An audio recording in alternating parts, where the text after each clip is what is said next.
السلام عليكم ورحمة الله وبركاته. قلت لكم حبايبي فيديو جديد. ده النهارده غدانا الفسيخ طبعا صنع ايدينا زي ما انتوا عارفين.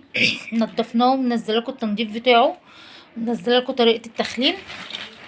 ده نقعينه في زيت وليمون من قبلها بيوم وغسلينه كويس. ودي الرنجة اهي زي ما انتوا شايفين، دي سلطة رنجة بالطحينة وفلفل وبصل وشطة والبطروخ الناشف، بطاطس محمرة، خيار، رنجة اللي هي السبريد، رنجة مضروبة في الخلاط. طبعا ده الفيديو هتلاقوه كلكم زي ما انتوا شايفين.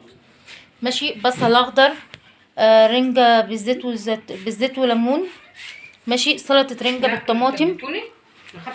ماشي يا حبايبي. وادي الرنجة التانية اهي اهو زي ما انتوا شايفين. ده غدانا النهارده. طبعا ما تنسونيش في اللايك والشير، واللي ما اشتركش معايا في القناه يشرفني ويشترك معايا في القناه. اتفضلوا معانا. وادي الرنجة السبريد اهي، دي طبعا زي ما انا قلت لكم دي مضروبه في الخلاط بطحينه وبصل وفلفل ومعلقه خل وزيت وليمون. ماشي يا حبايبي اهو زي ما انتوا شايفين اهو.